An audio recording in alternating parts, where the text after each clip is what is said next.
Caraca, Isa, fiquei honrado com essa produção, hein? Está linda. Está me ouvindo? Gostou? Joguei aqui uma coisinha Gostei meio demais. e tal. Meio... meio Faria Lima. Eu só não tenho os livros que você tem atrás, mas vamos trabalhar Mas pra aí isso, você fazer uma biblioteca não tem aquele acho que é um painel que parece uma biblioteca, o pessoal tava brincando, que Pois vende, né? é, Se eu compra vi. aí. Eu vou investir nisso. Vou estar investindo. Eu acho que Tá me quem criou ouvindo essa bem? tendência. Perfeito. Eu acho que quem criou essa tendência de ter livro atrás foi o Ed Renick Beats, né? Quando ele lançou o Talmidim, aí o cenário era uma poltrona com vários livros, né? Aí meio que virou uma tendência Sim, isso aí. sim. E o Antônio também, todos os O- vídeos dele, É, naquela só, biblioteca dele só que maravilhosa. O Antônio é cenário, né? É a biblioteca dele. Sensacional.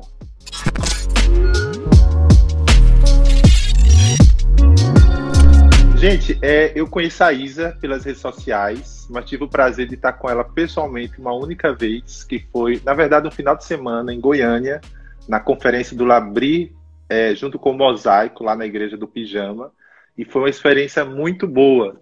E depois disso eu comecei a seguir mais a Isa, ver o que ela tem publicado, antes mais no Facebook, agora principalmente no Twitter e Instagram, e essa veia, assim, política nela é algo assim muito expressivo, que quem conhece a Isa sabe desse interesse e entende que é um interesse, pelo menos a impressão que eu tenho, em prol das pessoas, né? Considerando o contexto que ela vive, o município dela, as demandas desse município, e mesmo sem ser uma política, no sentido de ter um cargo político como vereadora ou alguém do executivo, ele é alguém que está atento às demandas da sociedade, faz publicações, faz sugestões, e ela tem um engajamento, isso é muito legal. E a Isa, até onde eu sei, acho que pretende concorrer a uma vaga na Câmara Municipal de Macaé esse ano, se Deus quiser.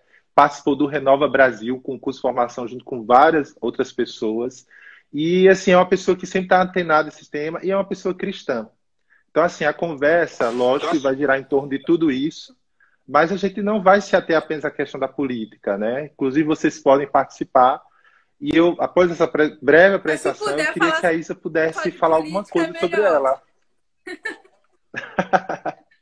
Não, mas o pessoal pode Se querer pudesse perguntar só... sobre moda, o pessoal pode perguntar sobre questão de Ah, casamento, cotidiano, porque a não, o Isa, meu medo né? é o meu medo é começar a escatologia, essas coisas assim. Não, O mas resto, até eu fujo disso, até eu fujo disso.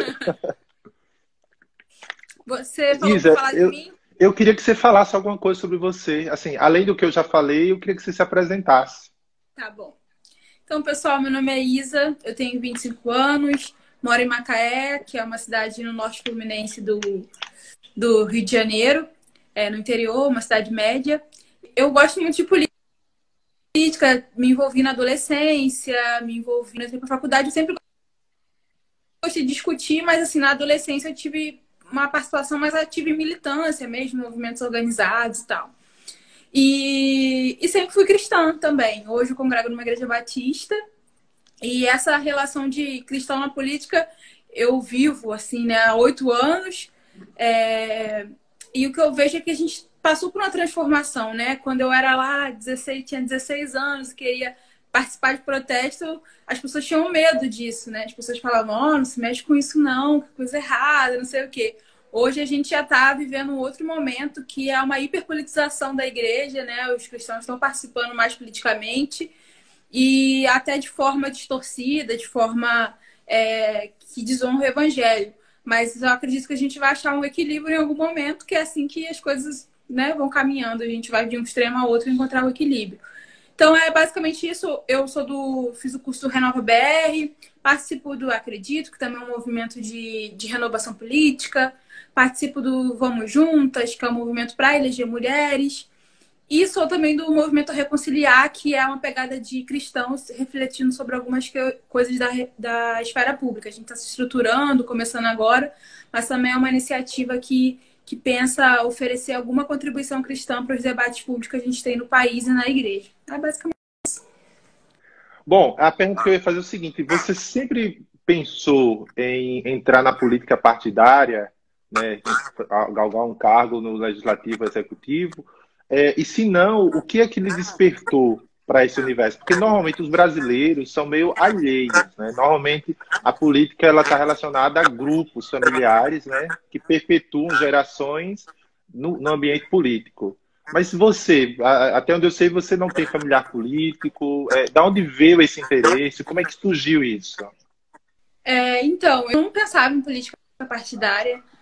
Até hoje é muito desafiador pensar em tudo isso. Esse interesse ele veio a partir do momento que da eleição de 2018, mas em 2016 eu conheci o Cássio, que é um cristão também que participa comigo na política, e ele fez uma candidatura para vereador, e era uma candidatura com co-vereadores, e eu participei, eu era uma das co-vereadoras, que era uma ideia de mandato coletivo. Ele não foi eleito, mas foi muito interessante, e a gente viu que existia um vácuo de representatividade, no sentido de candidatos com boas propostas, que pensassem o bem comum, que pensassem, trouxessem projetos robustos, e eu vejo isso até hoje. Por exemplo, agora na minha cidade está tendo a questão do isolamento, da pandemia. A maioria não é ego, arrogância, mas a maioria dos meus colegas pré-candidatos não trazem propostas, não trazem coisas muito sólidas. E, às vezes, uma mensagem, uma coisa simples, já muda a realidade de um município de 200 mil pessoas. Então, o que me fez pensar em concorrer à política eleitoral, partidária, foi esse vácuo de boas propostas, de boas soluções para questões comuns, né? Isso me despertou um pouco. Mesmo como pré-candidata, ou antes mesmo de ser pré-candidata, você se envolveu em alguma ação dentro do seu município, assim, de mobilização social em relação a algum tema, alguma pauta, alguma demanda? Então, durante a minha graduação, eu participei de algumas iniciativas. Eu fazia muito uma conexão da universidade com as periferias da cidade, que é uma universidade federal, então vem gente de fora e às vezes as pessoas não entendem a realidade. Então, eu sempre estava conectando com algumas iniciativas de ONGs, na periferia, com os universitários, para estar rolando uma troca e tal. Já participei de atos mesmo pela educação, nesse sentido. Participei de centro acadêmico na universidade.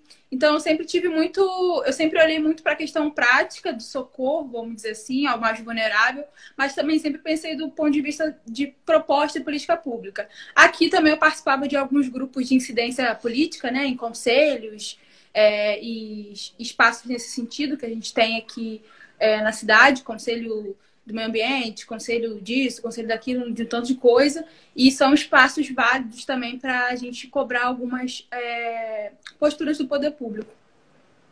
Legal. Ô Isa, quando o presidente ele fez aquela... Acho que você foi o presidente, ou foi o ministro da Educação que falou que a universidade é uma balbúrdia.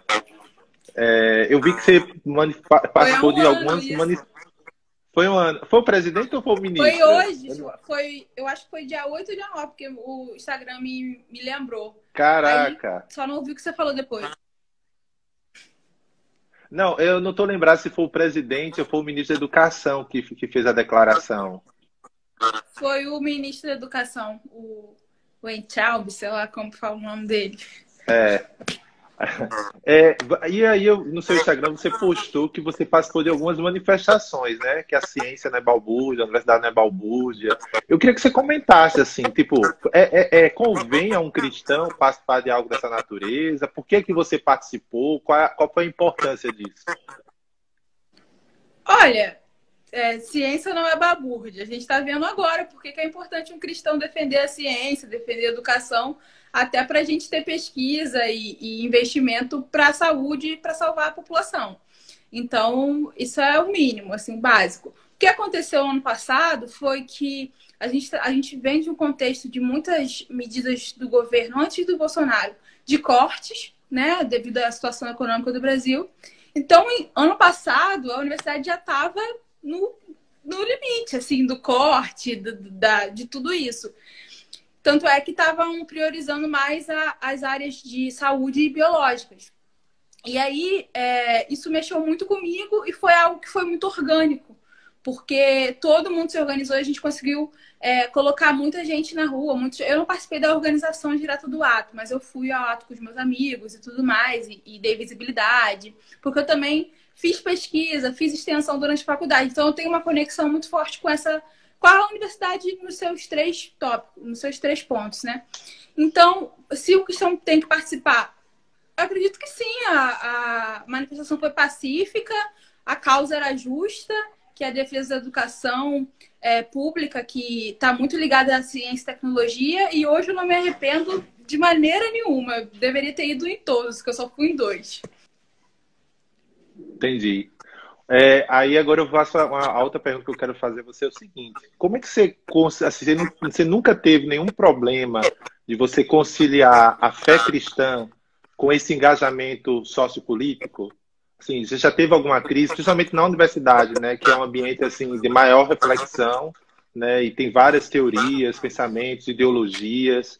Assim, você já teve alguma crise? Se teve, assim, como você saiu dela? Então, como é que você consegue harmonizar uma postura sociopolítica, às vezes uma postura crítica, né, e uma sanidade cristã? Por que eu falo sanidade cristã? Porque às vezes vemos cristãos aí que chega a ser até revoltante, às vezes, as posturas, porque eles se identificam como cristãos, mas defendem pautas que são explicitamente anticristãs, né? Então, por exemplo, quando o Bolsonaro ele vai falar, vou fazer um churrasco a 30 pessoas, e no outro dia, isso era fake news. Isso, assim, é algo assim, simbolicamente absurdo, né? E não só simbolicamente, mas em vários aspectos, né? Diante da sensibilidade com que o país está vivendo. Na sua experiência, como é que você conseguiu conciliar isso de uma maneira saudável? É muito desafiador, Zé. Assim, eu acho que hoje a gente precisa buscar muita sanidade, equilíbrio e maturidade para falar e para se envolver com política. Meu primeiro envolvimento com política, como eu falei, foi na adolescência.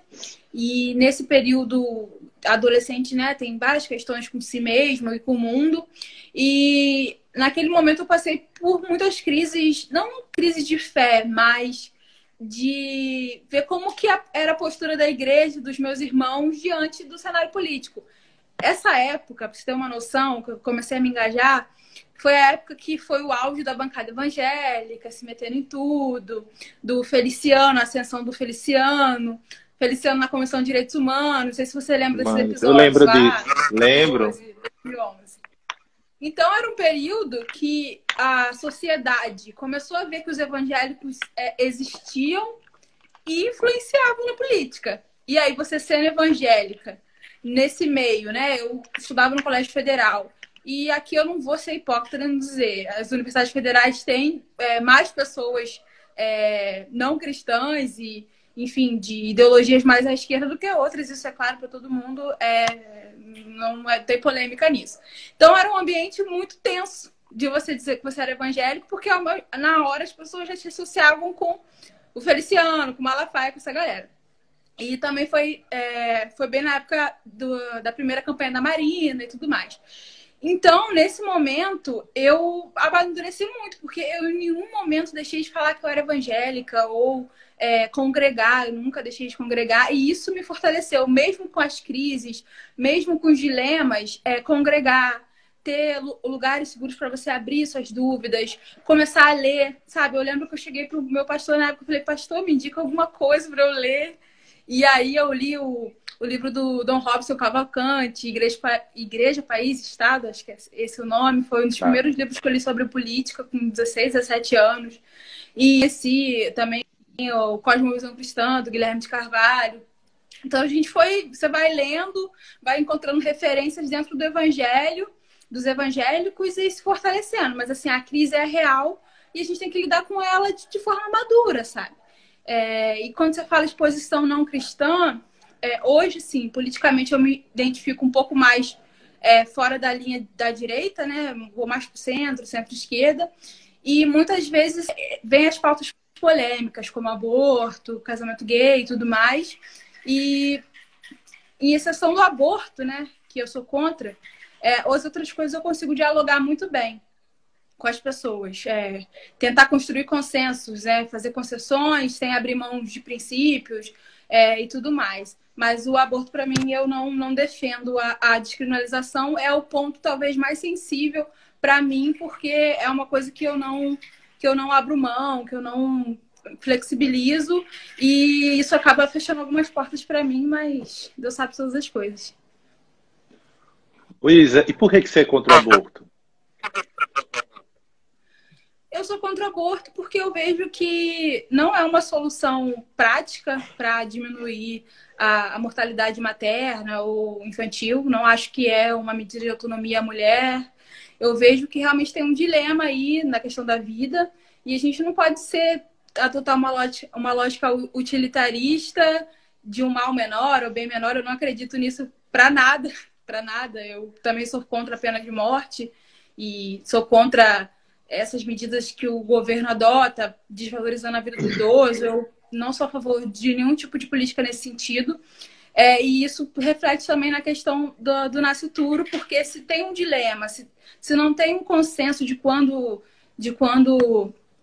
começa, né? Não é consenso, porque há divergência, há também um problema filosófico, eu prefiro preservar as duas vidas, né? E pensar talvez políticas públicas para as mulheres terem mais autonomia, para fortalecer a adoção. Também não dá para a gente ignorar que é uma questão a gravidez indesejada, né? Isso é verdade. Eu até acho assim que na última campanha de 2018 que a Marina participou, eu acho que se ela fosse mais enérgica na posição dela em relação ao aborto, não que a Marina defenda, a Marina não defende isso, mas eu acho que se ela tivesse uma postura pública mais enérgica, ela não teria perdido parte do apoio que foi dado, por exemplo, ao atual presidente, sabe? Acho que faltou uma postura pública mais enérgica. Tipo, como você falou assim, ó, me fechou portas, mas Deus sabe todas as coisas. Eu acho que o cristão ele tem que entrar na arena pública muito com isso, né? O Kuyper, ele dizia que nós temos que ir para a arena pública com o peso das nossas convicções, porque a gente acredita que elas não devem ser usadas para defender privilégios de um grupo. Por exemplo, um grupo é religioso ou outro grupo qualquer, mas essas convicções elas trazem um bem comum para a sociedade. Então, assim, hoje, quando eu vejo muitos políticos, e a maioria deles que são evangélicos, parece que eles só têm uma agenda de gueto, uma agenda para o grupo que eles estão ali, ou o grupo que supostamente os elegeu. E, às vezes, eles não têm uma agenda para a população, né? Uma coisa que eu gostei, assim, muito da Marina é porque, apesar dela ser cristã, evangélica, nunca a campanha dela associou a fé a ela.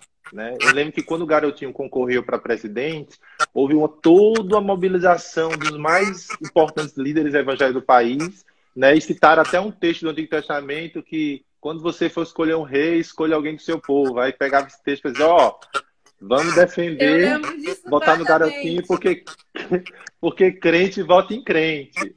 Aí quando a Marina foi concorrer, até legal você falar isso, Zé. Não houve esse discurso, pelo contrário. É até legal você falar disso, porque essa relação da igreja com a política não foi o Bolsonaro que inventou, né? Essa relação do versículo, essa relação bem promíscua de usar versículo para solidificar e tal. Tem o Eduardo Cunha também, que é aqui do Rio de Janeiro, que ele tinha muito peso no meio evangélico. E assim, eu ser cristã evangélica faz parte da minha identidade, né? Então é algo que eu não escondo, que eu não finjo que eu não sou e nada disso. Mas eu também não faço política a partir desse lugar. Eu não faço política a partir do lugar de evangélica, até porque ser evangélico é ser muito plural. Você pode ser de várias denominações, de várias classes sociais, gênero, cor. Então, ser evangélico é ser muitas coisas, né? Então, eu não faço uma política ou penso uma política para representar os evangélicos ou os interesses da igreja evangélica. Eu acho que esse não é o caminho de um cristão na política. Acho que o caminho do cristão na política é consolidar algumas bases de defesa da democracia, da pluralidade, de um ambiente que todo mundo possa exercer sua fé nesse mundo aqui que a gente está vivendo. Então, na forma da sociedade que a gente se organiza, né? Então, eu acho também não dá para ser cristão e defender uma ruptura total da ordem que a gente tem, igual tem pessoas que são totalmente reacionárias, totalmente revolucionárias. Então, Hoje eu faço política e penso política como uma mulher evangélica, mas também de outras perspectivas e tentando pensar e construir junto com pessoas de outros grupos. Eu tive uma reunião semana passada com um rapaz LGBT e ele trouxe coisas para mim muito interessantes que eu não sabia, porque eu não sou, né, não conheço tanto. E ele me falou de tratamentos que existem para a questão das doenças sexualmente transmissíveis e a AIDS, que, né, os grupos LGBTI são muito afetados, que muitos municípios não adotam. Eu falei, cara, independente de eu ser ou não, eu acho que isso é uma bandeira justa e isso tem que ser defendido, sabe? Se existe medicamento já para isso, se existe tratamento para isso. Então, eu acredito nessas coisas, de construir bem comum, construir pontes, consensos, porque política é isso. Sim. Eu acho que a maior dificuldade das pessoas que não têm uma... que ainda não pararam para ler ou estudar ou pensar sobre a relação de fé e política é achar que, pelo fato dos cristãos apontarem determinadas condutas como pecaminosas, é impossível haver um diálogo com aquelas pessoas que praticam essas condutas, quando são coisas totalmente distintas, né? Então, por exemplo, eu como cidadão cristão, eu posso me impor a determinada conduta que eu entendo a partir da Bíblia Sagrada, que é errada, que é pecaminosa e que eu estou sujeito a praticá-la.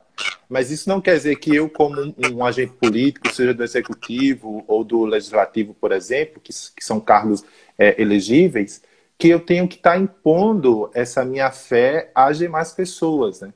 Eu vou fazer uma pergunta que mandaram aqui. É a pergunta do Nathan Costa. Como dialogar com jovens militantes e crentes em meio a uma polarização? Militante. Tem que entender também essa questão. Primeiro, tinha que entender de que ele está falando, né? Militantes, de qual ideologia, mas eu vou fazer uma resposta genérica, então. Porque eu sei também que todo mundo acha, inclusive o André Valadão acha, que militante é ser de esquerda, mas uma pessoa pode ser militante do Olavo de Carvalho. Claro. Então, vamos lá. Como conversar? Eu acho que a conversa tem que ser na base do respeito, né? Hoje, qual o grande problema? A gente se encontra para falar do que a gente discorda. A gente se encontra nas redes sociais para já criar um inimigo comum. Mas se a gente se reunisse para criar um ponto comum, um amigo comum, talvez quando você vai conversar com um militante, você já chega dizendo para ele, por exemplo, que ele não pode ser cristão e ter aquela ideologia, você fechou o diálogo. Não tem mais diálogo. Você já criou ali você criou uma construção de que aquela pessoa não tem o temor a Deus, não tem a fé em Cristo, não é salva. Você deslocou a salvação para a questão política. Você está errado isso também. Então, eu acho que o caminho é a gente realmente ser cristão. E cristão conversa com todo mundo, né? Se a gente vê Paulo lá, como ele vai e fala do jeito que as pessoas estão falando, mas se a pessoa for cristã, você pode falar com ela da Bíblia, falar com ela sobre Jesus, e com certeza vocês vão achar pontos em comum para caminhar e respeitar um ao outro. Você falando sobre essa questão de que se você é cristão, você não pode ser isso ou aquilo, eu lembro que nas eleições, eu estava no trabalho, né? E alguém perguntou assim, você vai votar em quem? Aí a outra eu não respondi, né? Até porque o meu voto ia ser nulo. Aí a outra pessoa, um colega de trabalho, estava comigo, disse, ele vai votar no Bolsonaro. Aí eu, mas por que eu vou votar? Isso é porque ele é crente. E foi ali que eu me dei conta, assim, de como se criou uma simbiose ali, de que se você é evangélico, automaticamente você é eleitor do Bolsonaro, né? Como se não fosse possível. E olha que a pessoa nem crente era só um colega de trabalho. Mas a mensagem que foi passada pela mídia, pelos meios de comunicação, pelo discurso do presidente de alguns líderes evangélicos, é que se você for crente, você vai votar em Bolsonaro. E se você não votou em Bolsonaro, inclusive, chegam a questionar a fé das pessoas. Né? Eu lembro que eu estava tendo uma conversa Criaram um imaginário de que o outro candidato era um enviado de Satanás. Sim. Era, enfim, o Hitler, N coisas que chamaram... Porque, assim, por mais que você tivesse objeções ao PT, ao Haddad, que naquele contexto eram críticas muito pertinentes por tudo que a Lava Jato, Mensalão e tudo aquilo ali demonstrou, isso não quer dizer que a outra opção, que era o Bolsonaro, era a melhor, né? Na verdade, nós estávamos numa situação crítica, né? Por exemplo, eu até comentei isso, eu não vou seguir uma lógica utilitarista do menos pior. Porque ruim por ruim, naquele momento eu particularmente não encontrei uma alternativa. Por isso eu optei pelo voto nulo. Mas também é um direito seu. Sim. Também é um direito seu, mas até isso a gente viu sendo questionado. Que falavam que quem votava nulo lavou as mãos. Exatamente. Não, e assim, a outro problema é que o pessoal reduziu a escolha política à anticorrupção. E uma coisa assim, mas gente, ser honesto é um pré-requisito de qualquer pessoa que almeja um cargo público. Ser honesto não é um diferencial, é um pré-requisito. Não adianta o cara ser honesto se ele não é competente, né? E a gente vê isso hoje, né? A maneira como o atual presidente ele está gerindo a crise da Covid no Brasil é uma vergonha mundial, né? Até líderes que ele apoia, como o Trump, têm feito comentários sobre a situação que o Brasil está. Então, você reduzir a escolha política por uma questão anticorrupção, ora, isso é essencial, é tudo. Se o cara não é, você já descarta. Agora, se o cara é, você não pode se prender a isso. Você tem que ver outras qualificações que ele tem, né? Então, assim, eu fiquei muito, e é por isso que eu apoiei muito a postura do Antônio Carlos, porque o Antônio, ele foi crucial na crítica. Ele disse a igreja, né, o par da igreja, tem dado um apoio acrítico e institucional ao presidente. Ora, eu particularmente não tenho nada contra em quem votou nele. Agora, a minha objeção é a falta de uma crítica e hoje a falta da autocrítica, né? De reconhecer... Também é uma crítica ao PT também, né? A questão da autocrítica e tudo mais. Sim, sem dúvida alguma, né? E aí, bom, eu falei isso, acabei me empolgando, mas a pergunta que eu queria fazer a você era o seguinte, assim, você acha que é correto, né? Como é que você faz essa leitura de você associar a fé cristã a uma ideologia, a um partido ou a uma personalidade? Eu acho errado você dizer que a fé cristã tem que ser de uma ideologia de outra. Por quê? Porque hoje, né, no campo político, a gente ainda usa os termos direita e esquerda. Progressista, conservador. Só que nem sempre esses termos fazem sentido na realidade. Por exemplo, no Brasil, a gente, antes de estar discutindo conservadorismo, progressismo, a gente deveria estar discutindo política de coronéis, saneamento básico, patrimonialismo, que é essa ideia que tanto o governo anterior quanto o atual tem de que o Estado é meu puxadinho para favorecer meus amigos e tal. Então, esse é um ponto. Outro ponto é que o cristianismo, se você for querer enfiar o cristianismo, que é um exercício que eu vejo as pessoas fazendo e eu acho horrendo, que é tentar enfiar o cristianismo na esquerda, ou no marxismo, ou no conservadorismo britânico, ou na direita, sendo que o cristianismo é anterior a tudo isso. É anacrônico. Primeiro passo, primeiro ponto. E o cristianismo, ele traz uma estrutura de valores e de conceitos, de princípios muito mais robusta do que a forma que você vê o Estado, se ele vai ser pequeno, vai ser grande. Eu acho que tudo isso é menor do que o cristianismo. E olha que eu gosto muito de política, entendeu? Só que, e esse é o meu problema quando o cristão vai discutir política, tanto de esquerda e de direita, é que eles querem dizer que uma ideologia representa o cristianismo, o evangelho, e nenhuma representa. Eu posso achar que a que eu me filio tem muita coisa a ver, sabe? Com justiça social, com combate à pobreza, mas mas não contempla, entende? Assim como quem é do outro lado vai achar que representa muito por causa dos valores tradicionais. Mas que família tradicional, né? O que, quem, quando, da onde que surgiu isso? Então, eu acho que o questionamento que a gente tem que fazer constantemente é que nenhuma ideologia consegue comportar a grandeza e o poder do evangelho, mas não há problema nenhum você ter uma inclinação ideológica, você ter uma preferência partidária, ter uma preferência eleitoral. Eu acho que também o problema hoje que eu vejo que talvez de uma discussão que teve nos últimos anos é que a cosmovisão é não ter ideologia nenhuma. Isso não existe. Todo mundo tem uma ideologia, todo mundo tem uma preferência. Você tem sua opinião sobre como deve ser a distribuição de renda, como deve ser o tamanho do Estado, como deve ser a interferência do Estado na igreja. E tudo isso vai se juntando e vai formar ali uma ideologia, uma inclinação ideológica. E tudo bem. O problema é quando você coloca isso como verdade absoluta, como a resposta de Deus, ou a resposta do cristianismo, aí não dá.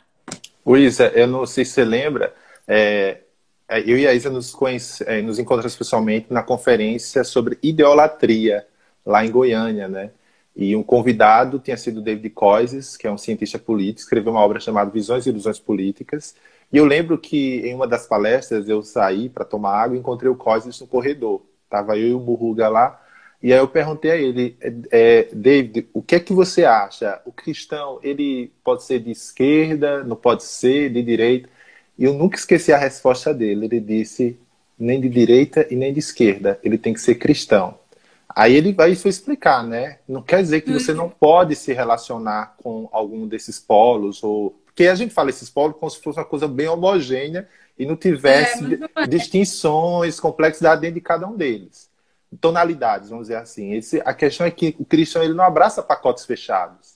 Então, eu lembro muito do Dom Robson Cavalcante, que ele fundou o MEP, né, que era o Movimento Evangélico Progressista, e Dom Robson, por ser nordestino, professor da Universidade Rural de Pernambuco, cientista político, ele sempre foi alguém ligado mais à esquerda, que até aquele momento na história do Brasil não representava um mal grande. Tanto que Dom Robson até hoje ele é respeitado, inclusive por aqueles que... Na verdade, era mudança, né? Nos anos 2000 era mudança. Sim, só que aí o que é que Dom Robson ele era? Ele era uma pessoa que era, na teologia, conservador e na política ele era progressista. Então, por exemplo, quando o seu polo ideológico, vamos chamar assim, ele tinha uma pauta mais relacionada a temas que feria a fé cristã, Dom Robson disse, não, eu não vou me posicionar. Porque, embora eu entenda a importância das pautas da esquerda, existem pontos ali que não convergem com a minha fé. Tanto que ele escreveu um livro chamado Reforçando as Trincheiras, que foi quando a igreja anglicana, não sei se dos Estados Unidos ou da Inglaterra, aderiu à consagração de ministros homossexuais. E ele se opôs isso assim publicamente. Então, quer dizer, não é porque uma pessoa se identifica de esquerda ou de direita que ela vai abraçar todo o pacote que a sua esquerda ou a sua direita defendem, né? Por exemplo, como a Isa deu o exemplo aqui de ser contra o aborto, apesar de hoje, onde ela se encontra politicamente, ter uma certa flexibilidade em relação ao favorecimento a favor do aborto por N razões. Então, eu acho que falta essa maturidade nas pessoas para não estar demonstrando, de esquerda então não é crente, de esquerda então é petista, né? De esquerda é marxista. É o que acontece hoje, né, Zé? E nem é de forma simétrica. Não é simétrico no sentido, os irmãos de esquerda falam isso dos de direita e é uma coisa assim, mais ideológica. É uma coisa que está no coração de muita gente com influência, que é dizer que se você votou no PT ou se você é de esquerda, gosta do Ciro, enfim, você não é cristão. Isso é um absurdo, porque muitos cristãos que eu conheço, inclusive, se identificam não por causa do pacote progressista, das questões de política de identidade, não é por isso. É, às vezes, por uma forma que vê as relações de trabalho, pela forma que vê política pública de habitação, imposto, uma série de coisas que fazem parte da vida e que afetam muito, e os cristãos não discutem essas coisas. Toda eleição é a mesma coisa. É aborto e casamento gay. São pautas morais, né? E a gente não sai disso. E isso é usado, eu até fiz um texto sobre isso, como moeda de troca. Porque, às vezes, o candidato ele é a favor do aborto. Vou te falar o que acontece. Ele é. Mas Sim. ele não fala disso e é contra para poder ter os evangélicos na mão. Sim, entendeu? Sem dúvida. Então, é até o caso do Bolsonaro. Tem uma entrevista dele de uns anos atrás, ele falando que é a favor. Mas, enfim. Então, isso é uma moeda de troca e eu acho que isso deixa o papel da igreja muito pequeno na política, se for se reduzir a apenas esses dois tópicos. Sim. Um exemplo hoje que a gente pode dar é, por exemplo, ela é contra o aborto, né, pró-vida. Mas é pró-vida, porém todos esses foram criados projetos que buscassem fiscalizar essa política armamentista, né, dos usuários de arma, o governo veta. Né? Você vê o governo, o ministro da Saúde falando para não fazer aglomerações, e aí um presidente, sobre a suspeita de 2 dias ou um dia antes, pediu para que não houvesse, né, por conta da força popular, vai, tira foto, pega na mão das pessoas, correndo o risco, caso ele tivesse contagiado, de contaminá-las ou ser contaminado. Né? Ou seja, como é que você aprova? Aí você pega e fala, não, eu vou dar um churrasco para 30 pessoas. Pô, mas ainda seja brincadeira, o Brasil está num ranking de morte por conta do Covid elevado. Então, como é que você é pró-vida, mas ao mesmo tempo você age como se fosse pró-morte? Então, assim, é uma coisa assim, tão escancarada, desculpa a expressão, é muito escroto, assim, e eu não entendo como as pessoas, elas não conseguem ver. Aí você vai dizer, pô, isso não é uma idolatria? É. A idolatria que tanto tempo foi combatida ali, dizendo como se fosse só uma pauta de esquerda, hoje ela é claramente no que diz ser de direita. Ela Talvez tá aí. o problema foi esse, né? Em vez de tratar as coisas em termos genéricos, tratou de forma específica por causa dos anos que a gente vinha de um governo do PT, mas que, Zé, eu nunca votei no PT, tá? Nem revelações, nem em Olha 2018. aí, hein? Olha Nem em aí. 2018. Essa é bomba. E eu vou te falar, eu sou nova, você sabe, mas eu vou te falar, Sim. eu duvido que se fosse hoje algum governante, algum político do PT eleito, a gente teria pessoas no meio da pandemia acampando no Planalto. Entendeu?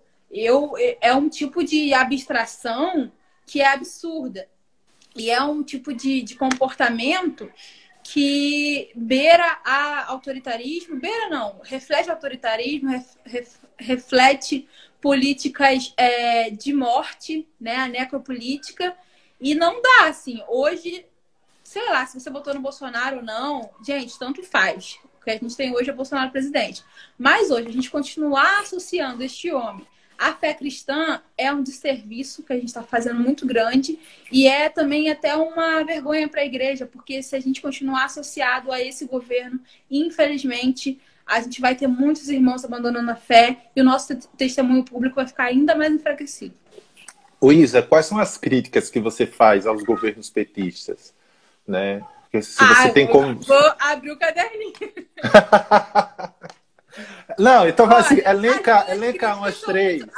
Só três. Críticas são muito diferentes do governo dos evangélicos, né? Porque evangélico fala que foi perseguido, essas coisas, isso aí eu não acredito, não. Eu não lembro de ter passado por perseguição, mas tudo bem. A minha crítica é realmente a questão do desvio de verba, né? A falta de zelo pelo erário, a falta de zelo pelo interesse público, né? Alianças com grandes empresários, faltou ali medidas que de fato estruturassem o Brasil para abaixar nossas desigualdades. O Bolsa Família é um programa incrível, premiado, mas o Brasil poderia ter ido além. A gente tinha condição econômica para isso, né? A minha grande crítica é essa. A outra crítica é a forma do PT tratar a própria esquerda, né? O PT ele criou hegemonia no campo da esquerda, tanto é que do PT teve tanto racha, teve tanto partido saindo e teve muita liderança. O que eles fizeram com a Marina, todo o marketing marrom, a fake news que eles fizeram com a Marina, eles fizeram fake news em 2014. Então, o modo que o PT fazia política, não sei se hoje mudou, acredito que mudou, mas o modo que eles faziam política era de um jeito de criar uma hegemonia no campo da esquerda e eu não achava isso interessante. Até hoje eles fazem isso, na verdade. Como se o Lula fosse a salvação, e sempre o Lula, e sempre o PT, quando existem outros caminhos na própria esquerda.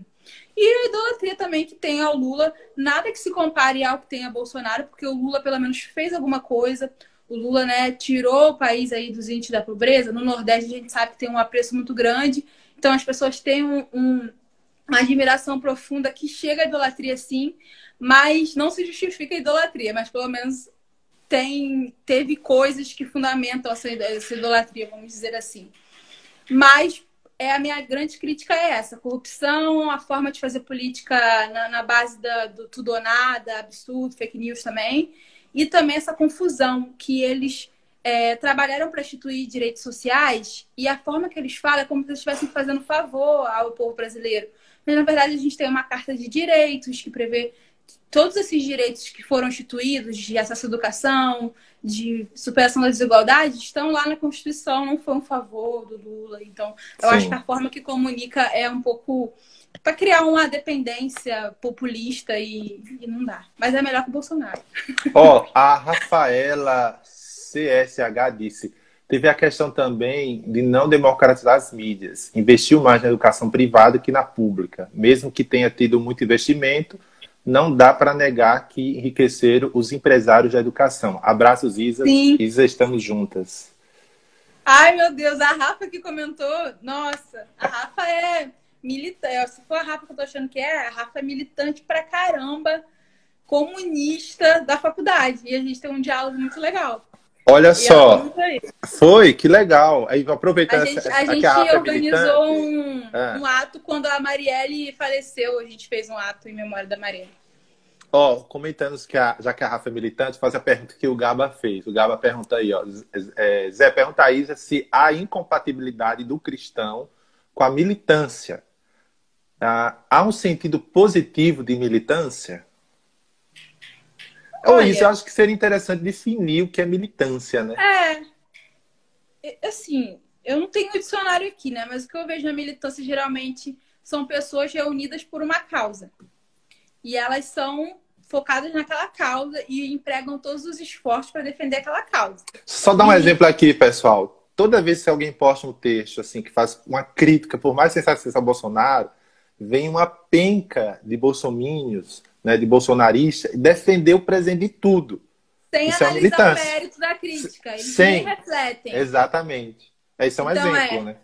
Isso é uma militância. Ou quando, por exemplo, a pessoa quer defender uma causa, enfim, vamos falar da crise do Covid que está mais em alta. A pessoa é contra o isolamento e aí ela usa informações que não existem, fatos que não existem, criam mentiras para defender aquela causa de tão cego que ela é. Então, assim, a militância ela pode ser saudável quando você milita de forma verdadeira, de forma lúcida. Mas se você, de alguma forma, extrapola ali o bom senso, o respeito, igual vamos botar aí feminismo, quando as meninas vão lá pra rua e fazem aquilo sensacionalista que todo crente sempre fala.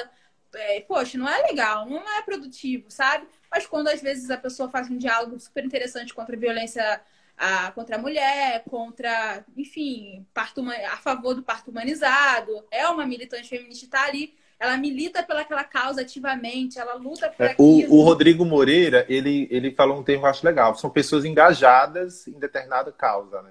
Sim. Então, e a Mari Dalva disse assim, ó, não esqueçam que a Bíblia fala da igreja militante, então... porque mas a gente tem uma causa, né? Que é a causa do evangelho, não é a política. Mas, assim, que vai ter desdobramentos políticos, mas não é... A política não é um fim em si mesmo para a igreja, né? Mas eu acho que é isso. Dá para ser militante de qualquer... de causas justas, não vou falar qualquer causa. Tem causa que eu acho que não é muito compatível com a nossa fé da gente incidir na esfera pública para defender uma coisa. Mas eu acho que tudo é possível. O Gabo comenta, eu quero dizer o seguinte, há valores que nós assumimos. O cristão não precisa se limitar a ser apenas um comentarista do fato. Se ele assume um lado, que seriam os valores do reino, então ele vai militar em favor de algo, né? Então é exatamente isso, né? Ele vai militar a favor da agenda que ele defende. E aí, eu quero agora perguntar outra coisa. Você é feminista? Não. O que você pensa sobre o feminismo? Como é que você tá?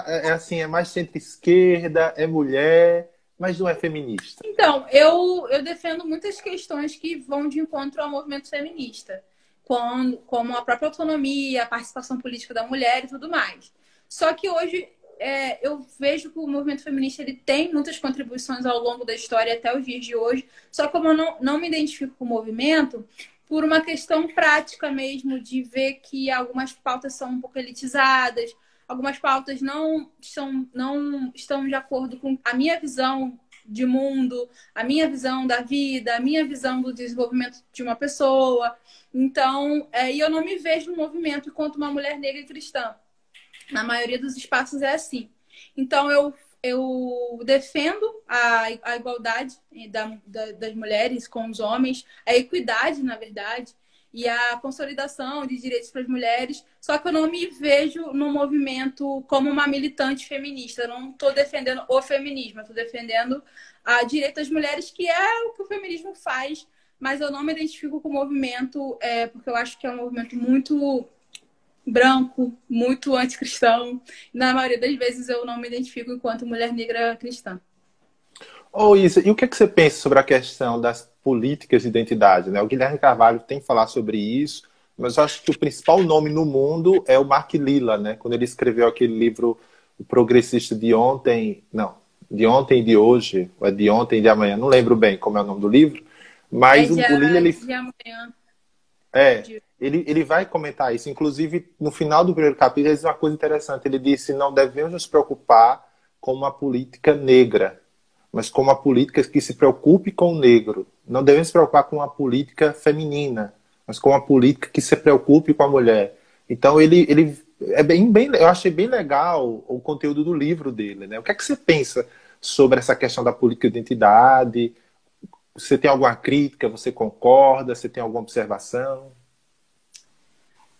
Então, é um tema complicado, né? Porque muitas pessoas que criticam a política de identidade, elas querem abafar e suprimir qualquer discussão que envolva pontos específicos de grupos sociais, né? Se a gente olhar a história, existe uma discussão do negro, uma discussão da mulher, porque esses grupos foram excluídos dos debates ao longo da história. Sim. Então, existe um porquê das coisas. Eu vejo que existem alguns excessos na militância da política identitária, principalmente quando vai para um caminho de um gueto que não é produtivo, né? Que vira apenas ali um grupo de pessoas parecidas que estão se encontrando. Mas eu acho que quando a gente pensa política pública para grupos específicos, não tem como a gente pensar a política para as mulheres e não conversar com mulheres. Não tem como a gente pensar política para a população negra sem ter pessoas negras na Constituição. Precisa ouvir cada grupo, né? Porque eles são os grupos que vão ser atingidos. Igual, eu acho esse debate muito complicado, porque a gente vê hoje, por exemplo, os próprios evangélicos, que têm demandas específicas, né? No nosso grupo religioso. E se você pegar uma pessoa ateia e ficar pensando para os evangélicos, ela não vai talvez ter tanta noção e sensibilidade do que a gente passa. Talvez ela possa ler também e fazer um bom trabalho, mas talvez não. Então, eu acho que como a gente vive numa sociedade plural, com muitas vozes, com muitos grupos, quanto mais a gente se esforçar para incluir esses grupos nos espaços de decisão, melhor é. Não acho que a gente perde com isso. A gente perde quando esses grupos viram pequenas facções, pequenos guetos, que não produzem de fato uma integração. Ele critica muito extremo mesmo, porque é você, por exemplo, fazer uma campanha baseada na sua identidade. Igual, eu sou uma mulher negra evangélica, mas eu não vou fazer minha campanha eleitoral só para mulheres negras evangélicas. Eu não quero que só esse grupo se veja em mim. Eu quero representar todo mundo. Mas dentro do que eu acredito, vai ter demandas específicas para o combate ao racismo, para o combate à violência contra a mulher. E acho que na prática fica mais fácil. Hoje a gente tem um problema no movimento negro, dois, na verdade, que é uma associação ideológica, né? A esquerda se apropria muito das pautas do movimento negro, mas, por outro lado, também a gente vê que a direita é omissa, né? Ela finge que não existe, finge que não está ali. Então, acaba que o movimento negro ele não é tão autônomo e independente, porque os grupos ideológicos que são de pessoas brancas não estão interessados em de fato, tratar esse tema. Uns se apropriam e outros fingem que não existem. E a minha outra crítica ao movimento negro é a questão também do gueto. É uma questão de gueto, no celular, acabando a bateria. De, às vezes, ficar muito fechado e não dialogar com a sociedade, sabe?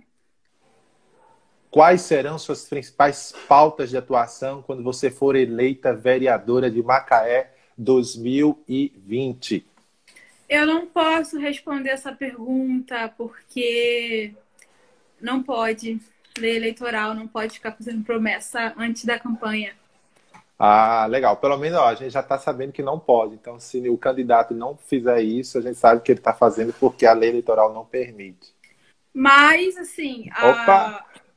as bandeiras que eu acredito e defendo é educação, saneamento básico e representatividade e inovação política. São essas Legal. três. Acompanhe meu Instagram que vocês vão ver, eu vou fazer vídeo sobre isso e tal. Arroba Isa Vicente? Isabela Vicente. Ó, Isabela é um L ou dois? 2 L's e Z. Ó, Isabela com Z, 2L, Vicente, tá? Ô Isa, quem é assim um político hoje que lhe inspira? Você tem uma inspiração política assim que você admira o trabalho? Eu admiro muito o trabalho da Marina Silva. Não, mas Tá no caso que é eleito, atuante hoje. Hoje eu gosto muito do mandato da Tabata Amaral, gosto muito do Marcelo Freixo, aqui do Rio de Janeiro, apesar de eu não concordar com tudo que ele defende, mas eu acho que ele faz um trabalho muito importante. Em São Paulo eu gosto muito do Carlos Bezerra, que é cristão, né? Também. Sim. E gosto do governador do Maranhão, eu acho que ele está indo muito bem. Na verdade, ele tem uns projetos para primeira infância, para bebê, para mães que têm gravidez indesejada, e eu acho incrível, eu acho que tem que ser reproduzido no Brasil todo, para quem é a favor da vida. Legal, legal. Deixa eu mandar outra pergunta aqui que o pessoal fez. Aqui, ó. Uma pergunta meio aleatória. O Matheus pergunta: o que é que você acha dos web crentes? E Matheus, que perguntou? É o Matheus Loures, do tá. Renova. Eu acho... Renova não, como é? Do Do Reconciliar. Não, Gabriel, o Bezerra não está com mandato atual, não. Mas ela falou assim. Ele trabalha em geral, Sim. O que eu acho do Zé Vicente, eu acho uma comunidade muito diversa, muito bacana, eu aprendo muita coisa. O web crente é crente na internet, então vai ter divergência, vai ter discussão, mas é interessante porque eu vejo muito adolescente, pessoas que têm outros gostos que eu não tenho, que eu já me sinto um pouco mais velha, às vezes eu não me sinto tanto, mas eu acho muito interessante que é uma troca de conhecimento e de saberes, e eu aprendo muito com o pessoal e acredito que eu também, na verdade, eu tenho reunido ao meu redor, assim, lá no Twitter, pessoas que às vezes estão desiludidas com a forma que a igreja está lidando com política e de alguma forma se identificam comigo, se identificam com as críticas que eu faço. E, enfim, tem sido... O pessoal fala muito para mim que é um alívio, que é um renovo, tá ali conversando comigo, e isso para mim é muito válido, assim. Legal.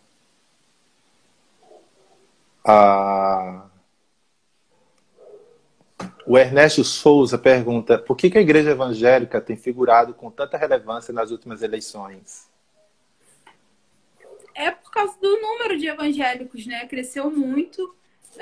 A gente está aí caminhando para uma porcentagem muito grande da população ser evangélica. Então, apesar da perseguição, da suposta perseguição, a gente cresceu muito nos últimos 20 anos, né? E a igreja evangélica... Zé da Assembleia deve saber melhor que eu. Tem um plano de participação política, né? A Igreja Assembleia, pelo menos, tem candidatos oficiais, não sei se em todas as igrejas, mas pelo menos aqui no estado do Rio. Então, tem toda uma intenção de estar nessa esfera pública de maneira mais intencional. A gente viu isso em algumas campanhas antes do Bolsonaro, mas agora... Tá muito forte essa ideia do pastor candidato, da bancada evangélica, que é quase era, ano passado, 1/3 do Congresso, da Câmara. Então, eu acho que essa representatividade vem porque a gente tem sido um grupo mais representativo na sociedade. E isso não tem que proibir bancada evangélica, não tem que proibir cristão na política. Só tem que tentar qualificar para isso ser feito de forma mais... para não ser um lobby, né? Igual a gente viu aí, o maior lobby para as igrejas não pagarem dívidas à Receita Federal. Então, isso é um lobby errado, né? Antiético, né? Antiético. Então, acho que é tentar qualificar essa participação política dos evangélicos. Isa, eu não sei se você já leu, mas eu até dou uma sugestão para vocês que estão assistindo aqui pesquisarem. É um livro do Paul Freston, é um livro antigo, chama-se Fé Cristã e Crise Brasileira. Ele foi editado, não sei se foi ABU ou Ultimato, acho que foi ABU. É uma série de artigos que, como se o Freston fizesse assim, uma radiografia de problemas que houve no Brasil, desde questão política até esoterismo, né? E são alguns capítulos, é um livro fininho. Nesse livro, o Freston, ele, quando vai comentar as eleições de presidente na época que o Collor concorreu, é muito interessante, porque quando você olha o que está acontecendo hoje, é a mesma conduta, né? Que, tipo, o primeiro o que fez os evangélicos dar um apoio ao Collor na sua eleição para presidente foi o título que ele recebeu de caçador de marajás. Então, a pauta anticorrupção foi uma bandeira assim que levou os evangélicos a abraçar o projeto Collor. Depois foi as inúmeras concessões de rádio e televisão que foram dadas para várias igrejas. Então, acho que a Record vai surgir ali, outras emissoras, programas de rádio, no Brasil todo, né? Houve essas concessões. Então, essa permuta, ela é meio que o modus operandi da mentalidade de muitos líderes, né? Então, hoje, quando você vê uma crise como essa, né, lideranças das principais denominações ou de principais denominações faz esse lobby para ser perdoado uma dívida, né, como essa, é algo assim muito grande, porque eu fiquei pensando, por que essa liderança, eles não se juntam, né, e faz uma comoção, né, para que junto à sociedade civil possam ajudar as pessoas de várias maneiras, né, talvez com cesta básica, com doações para organizações que estão na linha de frente do combate à Covid, sei lá, para conscientizar as pessoas a ficarem em casa e não criar aglomerações, mas não existe isso, né? E assim, é uma história assim, uma coisa que o Antônio falou, isso, olha, a gente passou tanto tempo em escola dominical, foi tantos congressos, tantos eventos, muita coisa, movimentos que de encher o AMB, a esplanada dos ministérios, tantos ginásios. E quando a gente chega numa situação como essa, o mau testemunho, né, é enorme. Então, assim, é uma coisa assim, triste, muito triste de ver a conduta pública, né, dessa massa evangélica, que muitas das vezes, quando você enche um estágio e você chama um político para ir para ali, é para você dizer a força política da sua igreja. Se você me abençoar, se você atender os meus como eleitor seu. Então, muitas das vezes, esses megas eventos só são panfletários para adesão de apoio político. Isso, assim, é uma coisa muito lamentável e que eu acredito que a disciplina do Senhor tem vindo e há de vir ainda sobre muitos daqueles que instrumentalizaram a igreja de Jesus para suas pautas pessoais, né? Isso, assim, é muito, muito triste. E o pode falar, problema também, eu acredito que é teológico, aí é mais com você do que comigo. Às vezes a perspectiva que alguns líderes têm da relação da igreja com a sociedade, do papel na igreja da sociedade, do reino de Deus, pesa muito, né? Tem muitas correntes que pregam que você tem que, né, implantar aqui um reino de Deus com esforços humanos, com poder, com política enfim, há uma distorção, essa distorção, a impressão que eu tenho é essa. E isso muitas vezes alimenta o ímpeto de homens que só estão atrás de poder e não do serviço, né? Que é uma premissa cristã, é o serviço, é o servir. A gente aprendeu com Jesus. Assim, uma coisa assim simples, né? Jesus, na oração do Pai Nosso, quando ele nos ensina, ele diz assim: venha a nós o teu reino, seja feita a tua vontade, aqui na terra como no céu. Então, Jesus nos ensina a orar para que o Pai, ele traga o reino. Então, na própria oração está claro que nós não vamos implantar o reino, que nós não vamos construir o reino, que o reino, ele é de Deus, então só Deus pode trazer esse reino. Agora, nós, como cidadãos desse reino, nós já vivemos nesse velho mundo à luz do novo, né? É aquilo que o James Hunter fala no Mudando o Mundo, que é você ser uma presença fiel. Ou seja, a gente não pode ter a pretensão de transformar a sociedade na sua magnitude e criar um Estado cristão, né? Isso aí é uma ilusão, né? Agora, o que nós podemos fazer é sinalizar esse reino sendo discípulos e discípulos de Jesus, né? Por uma postura ética, por um discurso que representa o evangelho, por um posicionamento solidário. Enfim, são coisas simples, né? Que Jesus disse é o sal da terra, né? É a luz do mundo. Vocês são esse sal e essa luz. E só pode ser sal e luz não é quando você se torna um religioso, é quando você tem um relacionamento com Cristo. Por isso é muito difícil você ver pessoas que se dizem serem cristãs e quando elas vão agir publicamente, seja numa ação ou num discurso, é uma ação e um discurso que vai de encontro ao que o evangelho ensina. Então, assim, é uma coisa que não está batendo ali. Ó, a Mari, ela perguntou o seguinte: o Brasil Polifônico do Davi Lago é bom? Alguém já leu? Eu ainda não li, eu tenho ele, não Eu li. tô lendo. É muito bom, é um livro com bastante dados, com bastante pesquisa, bastante citação. Ele cita, inclusive, essa questão da Assembleia e várias coisas. É um livro muito interessante. Davi Lago é um intelectual, né, cristão, que tem feito um papel muito interessante e o livro dele é muito bom. Eu ainda estou lendo, mas é muito bom. Ó, eu não li, tá? Mas o Maicon Casar está perguntando o que vocês acharam da nota da Coalizão pelo Evangelho sobre a situação do Brasil. Eu li hoje uma nota que eu acho que foi sobre a questão da ciência, mas li rapidinho. Eu não sei se é Eu dessa não nota li que ele está também, eu não falando. li porque eu não acompanho o trabalho da coalizão, porque eu acho que eles, enfim, alguns posicionamentos eu acho que são equivocados. O que eu posso falar a respeito de nota? Eu vi uma nota da Ana Júri, que eu achei muito interessante, até vou elogiar aqui publicamente, que são com várias outras instituições falando da importância da separação de poderes, várias bases aí do Estado Democrático, eu achei interessante, mas a da coalizão pelo Evangelho eu não li. Vou ler, Inclusive essa vocês nota, falaram. inclusive essa nota da Ana Júlia, eu postei agora no meu Instagram de começar, no meu WhatsApp, Facebook, antes de começar a live, porque ele vai falar sobre uma nota sobre o papel dos cristãos na esfera pública.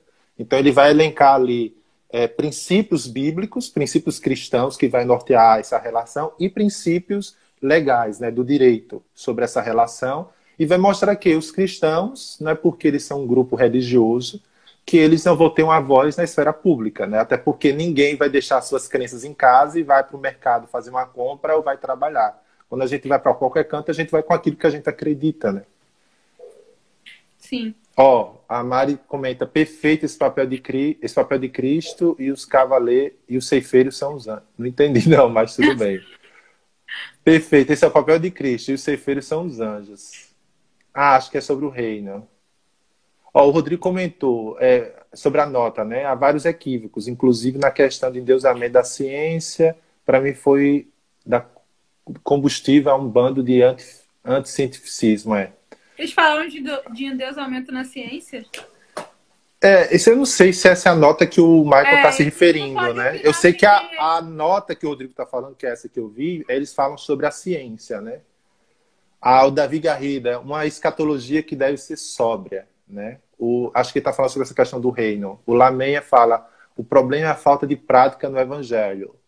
O grande Thales Moura, querido Thales, aí, ó. Cadê? Se tem mais algum comentário? Ah, tá. Então, o Mike concorda. É a nota que a coalizão publicou sobre a questão da ciência. Eu não tenho uma opinião ainda sobre isso. Vamos ver Gente, eu não aqui. li, desculpa, como eu falei, eu não acompanho o trabalho da coalizão, mas eu vou ler lá no Twitter. Vicentiza, eu vou opinar lá. Ó, o Nathan pergunta: como você pensa dialogar com as bancadas evangélicas? Olha, gente, bancada evangélica. A bancada evangélica é plural, igual nós evangélicos aqui somos. Nem todo político parlamentar da bancada evangélica são pessoas que não têm um apreço pela democracia e essa questão. Então, é difícil dialogar com a bancada evangélica. Eu acho que pode ter um diálogo. Aconteceu uma coisa muito legal, vou dar um exemplo.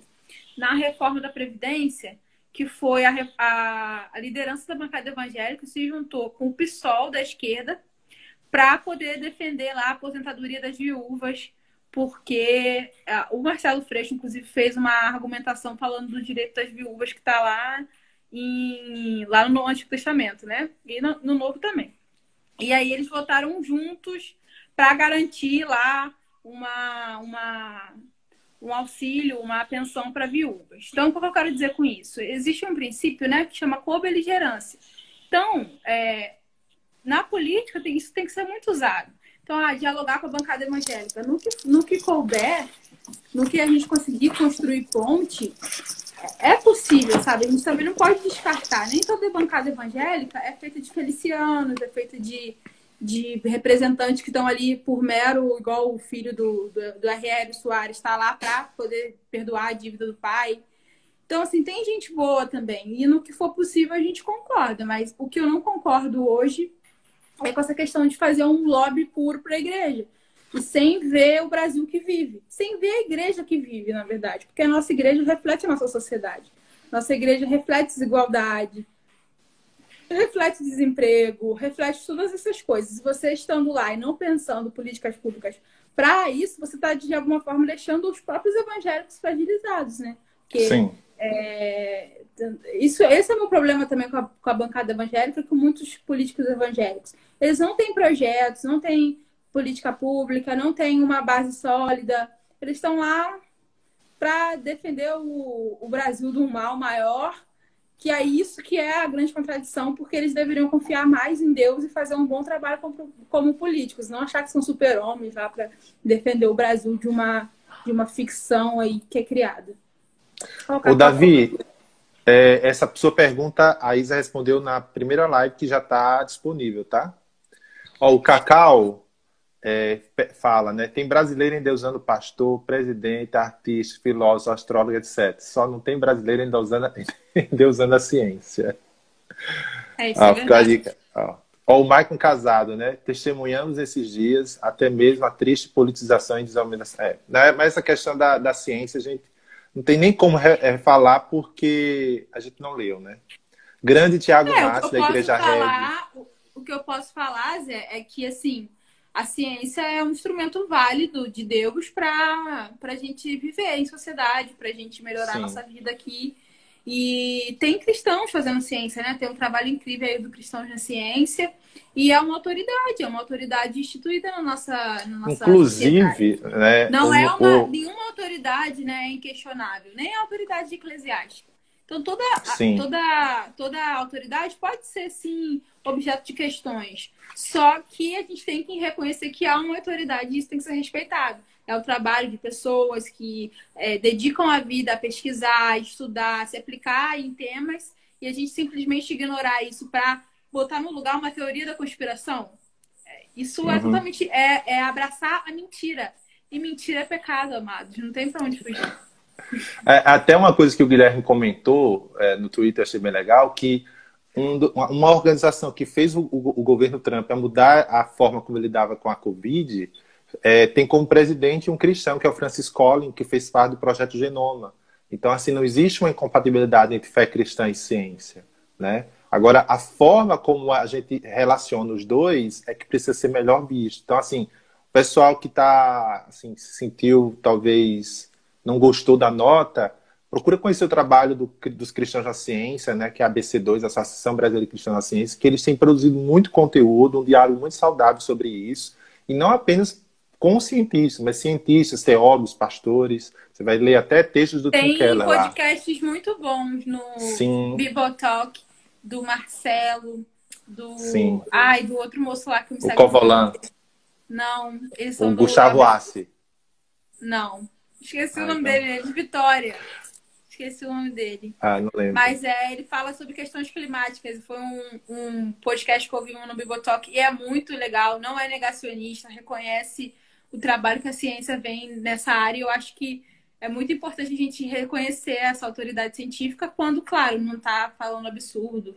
Como, por exemplo, o racismo era uma teoria científica, né? Então a gente tem que ter esse discernimento de quando a ciência caminha bem e quando não caminha, né? O Nathan agradeceu porque você respondeu a resposta dele como ele queria mesmo, né? Agora vamos aqui uma pergunta do Tiago. Cadê? Tiago. Gostei da pergunta do Tiago.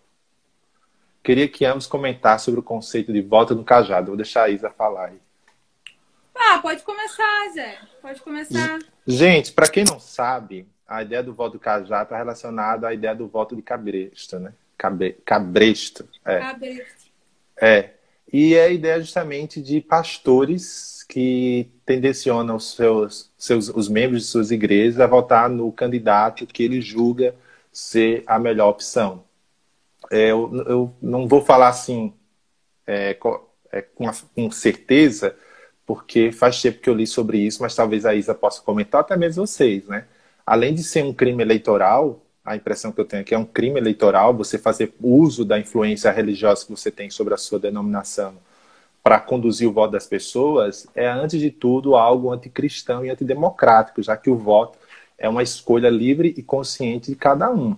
O que pode haver é um diálogo, é você tentar convencer a outra parte das razões pela qual você vai votar ou não em determinado candidato, mas você conduzi-las a isso, usar da sua influência para isso, isso é totalmente errado, mas infelizmente é muito, muito recorrente em períodos eleitorais, a tal ponto que às vezes algumas pessoas ficam até com o sentimento de não querer ir à igreja no período de eleições, porque elas não vão ver outra coisa, senão algo assim dessa natureza. Então, assim, é uma coisa errada, é uma coisa anticristã, sabe? Porque, primeiro, que é uma ilusão no sentido de que não existe a igreja evangélica brasileira, no singular. Às vezes a gente usa isso como retórica, mas na prática são igrejas, né?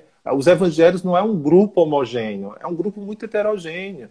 Então as pessoas vão votar em quem ela quer votar pelas diversas razões, desde razões legítimas a razões ilegítimas, como vender o seu voto. Você acha que não tem evangélico que vende o voto? Tem, assim como tem político evangélico que compra voto. Infelizmente, isso é uma coisa antiética, errada, ilegal, uma postura assim que não convém, mas que as pessoas fazem, né? Então, assim, o voto cajado é uma coisa errada.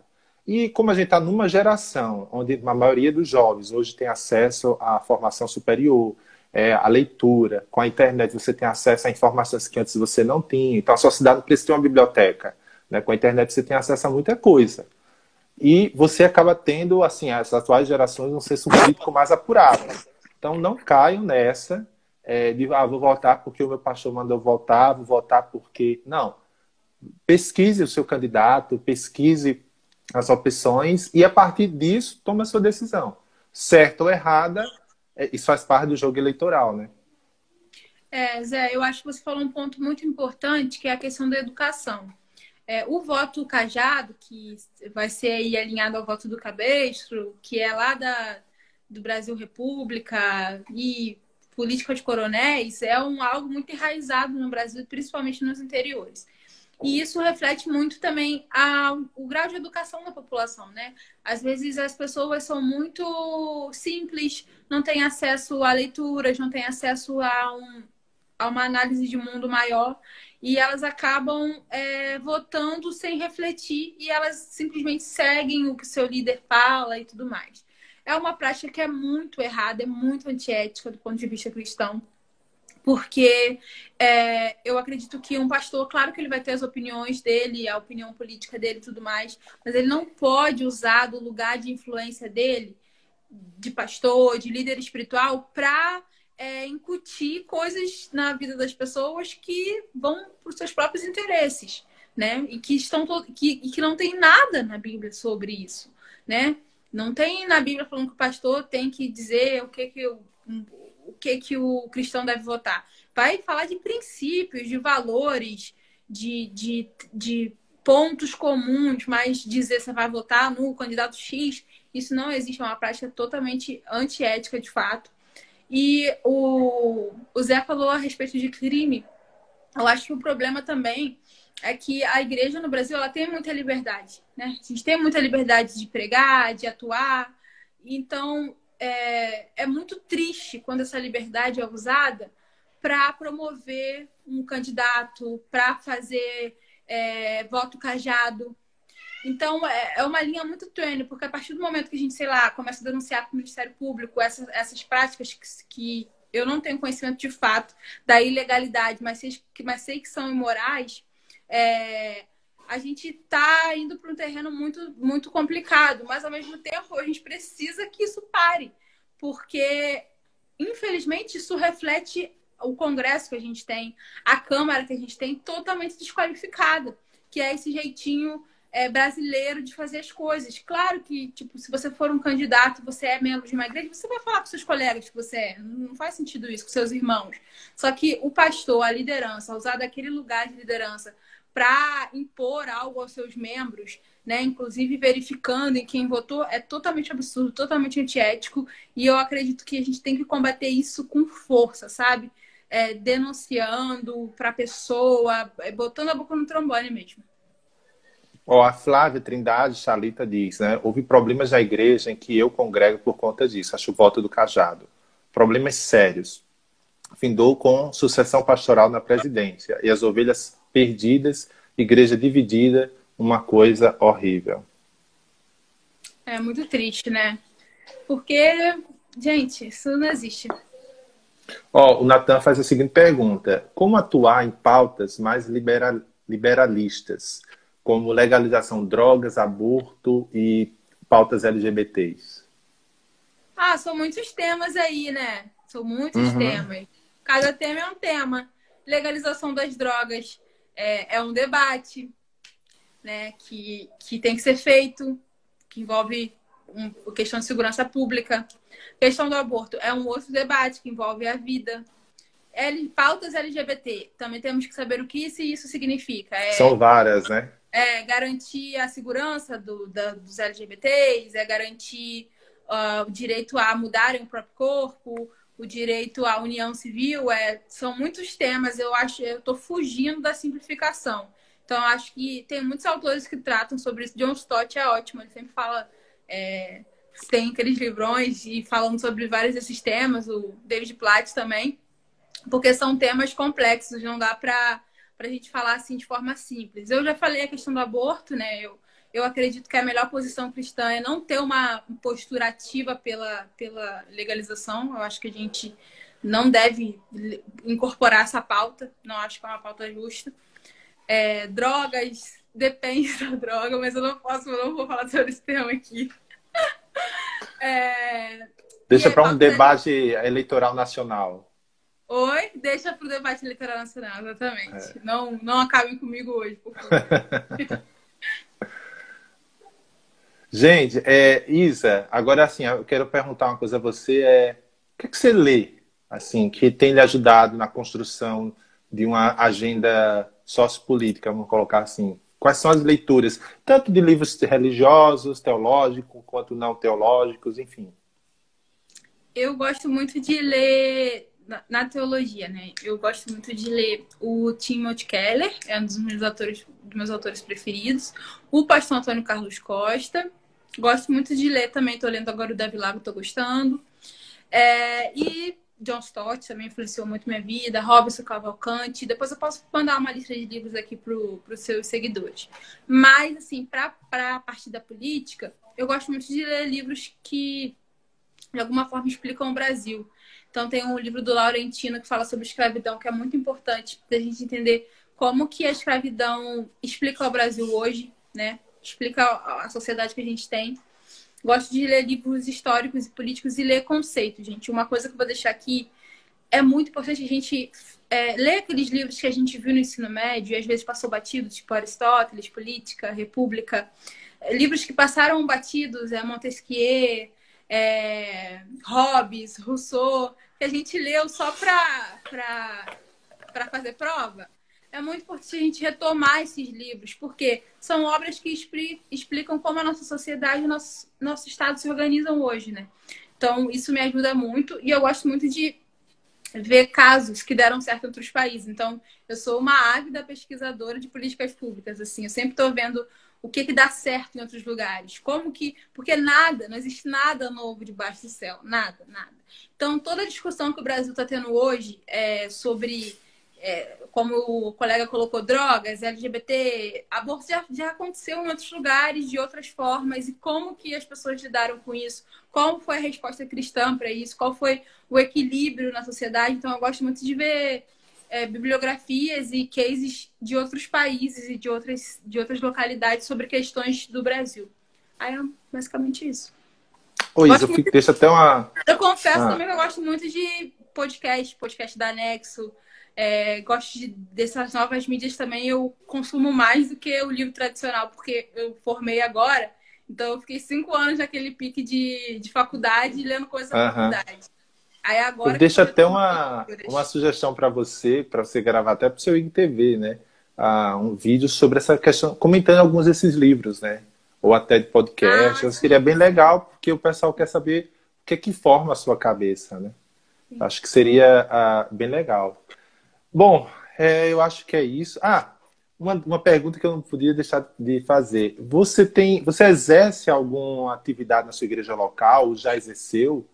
Você serviu de alguma maneira? Enfim, ou entende uma vocação, alguma coisa assim? Eu tô numa igreja nova, né? Tem 1 ano só que eu tô na minha igreja e eu faço parte do Ministério de Ação Social, né? Da igreja. E já cheguei, já participei. Antes, na outra igreja que eu congregava, eu participava também das ações de missões urbanas. E eu sempre participei, assim, tudo que era envolvido a serviço social, ação social, desde novinha, eu sempre fui envolvida com isso. Porque tinha um pouco a ver comigo, né? E agora eu vejo isso de forma mais clara. Isso também me orientou a fazer o meu curso superior na área de direito, para entender melhor as coisas e tudo mais. Legal. O Cacau está perguntando, Isa, você acha que a cultura política do brasileiro mudará pela pandemia? Haverá mais votos em pautas como fortalecimento do SUS e saneamento básico? Eu acredito que sim, Cacau. Eu quero acreditar que sim. Que o brasileiro ele vai ver a importância de um Estado organizado, estruturado, de políticas públicas de saneamento e saúde. Eu acredito que a pandemia está escancarando mazelas do Brasil. Nosso sistema de saúde ele já vinha fraturado de anos. Então, por exemplo, o estado de Manaus. Amazonas, quer dizer, estado do Amazonas, cidade de Manaus, estado do Rio de Janeiro. Estado do Rio de Janeiro tem uma saúde muito precária e a pandemia escancarou isso, né?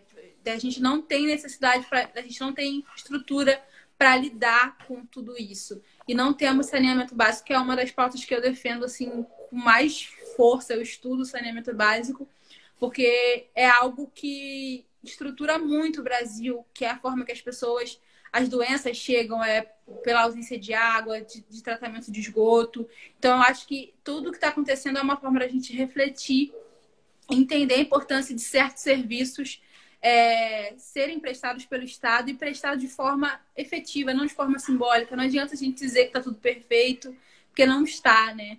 A gente tem muito que melhorar. Ô Isa, eu queria que você pudesse compartilhar um pouco da sua experiência com o Renova. Você foi uma das pessoas que participou do curso, você fez a formação com eles. E o Renova, ele assim, tem alguma bandeira partidária? Não tem? Foi bom, não foi? Agrega, não agrega? Enfim. Nossa, foi muito bom, assim. Foi uma experiência muito interessante para mim. É um curso muito plural. A gente tem aulas com os professores com foco de liderança política, questão eleitoral e também políticas públicas, né? E aí eu tive contato com professores que pesquisam o tema, políticos que têm experiência na área, ouvimos experiências de outros lugares. Então, é um curso, na minha opinião, muito plural. Os alunos têm de tudo quanto é partido, sim, de tudo mesmo, gente. A gente, na formação presencial em São Paulo, a gente foi para uma oficina de desenvolvimento social. E lá tinha uns rapazes do Novo. E aí tinha um pessoal do PT também, do PSOL. E deu uma discussão danada. E é bem plural, assim, a escola. No sentido de ter de defender muito alguns valores, né? Que é uma gestão pública eficiente, defender a democracia. E questão do partidarismo, eu não vejo. O que a escola tem é apoiadores. Então, por exemplo, eu fui num evento que o Luciano Huck falou no evento. Então, porque o Luciano Huck é um dos principais doadores da escola. Então, se tem interesses futuros, não sei, mas esse período que eu tive de formação foi de forma bem isenta, né? Entendi. Mas, assim, ele foi importante para você em que sentido? Foi importante para talvez a resposta que eu dei no início eu deveria ter falado sobre isso. Mas foi um elo que me fez que é possível pessoas comuns concorrerem a eleições. Sabe? É possível com pouco recurso e com valores e com propostas concorrer a uma eleição. Então eu me senti muito mais preparada, entendendo mais do jogo político, entendendo mais como fazer com que as minhas ideias aparecessem para as pessoas e gerassem identificação, como construir propostas sólidas. Então, o Renova foi um divisor de águas para mim nesse sentido, de conectar a minha vontade de falar de política e de participar da política com a possibilidade eleitoral. Que muito que falar de política todo mundo fala, né? No Face, então, no Twitter, mas isso se tornar um engajamento eleitoral é muito difícil. O Renova me mostrou que é possível. Você acha que o Renova ele é só para quem tem pretensões políticas ou qualquer cidadão, mesmo que não tenha pretensão de concorrer a um cargo público, ele deveria tentar se inscrever no processo seletivo para participar dele? Não, o Renova é focado em eleição. A gente tem muito conteúdo eleitoral mesmo, para marketing eleitoral, para direito eleitoral. Um movimento que talvez seja mais válido para quem só quer não, mas para quem quer ser um ativista é o movimento Acredito, que eu também faço parte, que tem valores similares com o Renova, mas o foco deles não é só eleitoral, né? Entendi. Isa, antes de concluir, eu queria que você falasse um pouco sobre o Reconciliar, né, que está aí nas redes sociais. Eu vi que você ainda não ouviu os podcasts de vocês, mas que está disponível. Eu queria que você comentasse o que é, como surgiu, qual é a pretensão, enfim. Então, Zé, eu já respondi toda a pergunta, que minha cabeça tá, Mas é a última, prometo. Não, calma, vou responder. O Reconciliar é um movimento, né, de reflexão cristã na esfera pública. Surgiu como um grupo de amigos mesmo, com algumas inquietações similares. Principalmente foi uma ideia lá do reverendo Pedro e do reverendo Eric, da Anglicana Âncora de Vitória. E a gente está se aproximando, chamando pessoas para construir. A gente tem, né, nossas confissões, nossas orientações. A nossa ideia é realmente criar um diálogo que reconcilie questões públicas com a igreja. E a gente está, de fato, em construção, construindo propostas, vendo para onde vamos ampliar a tenda. Hoje a gente tem o podcast, as redes sociais e um Medium, e um grupo também no WhatsApp de conexões que a gente vai colocando pessoas indicadas, pessoas que queiram construir algo junto. Então, a gente está engatinhando aí, mas Deus está no controle e a gente tem fortalecido as nossas relações, né? Como a gente aprendeu lá no Mosaico, é muito importante a gente ter relações e ser intencional nas relações. Ah, que bom. Gente, foi muito bom, né? Ia ser apenas uma live, acabou sendo duas, né? Duas lives. Obrigado pela participação de todos que mandaram suas perguntas nessa e na primeira que houve. Isa, foi muito bom falar com você, ouvi-la, aprender coisas assim sobre você que eu não sabia. E eu gostei muito. Eu queria que você só se despedisse do pessoal. Gente, obrigado pela participação. Quem ficou até aí, eu acho que tem a galera do Twitter. Obrigada. Se eu falei alguma coisa que vocês não concordam, pode me mandar mensagem. Muita coisa do que eu falo vem da minha cabeça, então às vezes eu não consigo dar uma referência bibliográfica exata, mas se depois me procurar eu vou mandar. Posso mandar também as coisas que eu estou lendo, algumas referências. Acompanhem o meu IGTV, que eu estou fazendo toda semana uma série de vídeos sobre educação política. E também tem um podcast chamado Nova Polis, que lá a gente debate política também. A gente fala sobre vários temas mais densos que eu não consigo falar no IGTV. E acompanhem aqui o meu Instagram, que vocês vão ver uma trajetória aí dentro da questão política e que Deus me abençoe. Orem por mim, por favor. Lembrando que é @IsaBela, com Z e 2L, Vicente normal. Isso. O Twitter também, né, Isa? No Twitter é @Vicentiza. Pronto, Vicentiza, tá bom? Gente, muito obrigado, Isa. Deus abençoe e estamos torcendo por você, viu? Tchau, obrigada, Zé. Tchau. Com Deus. Amém.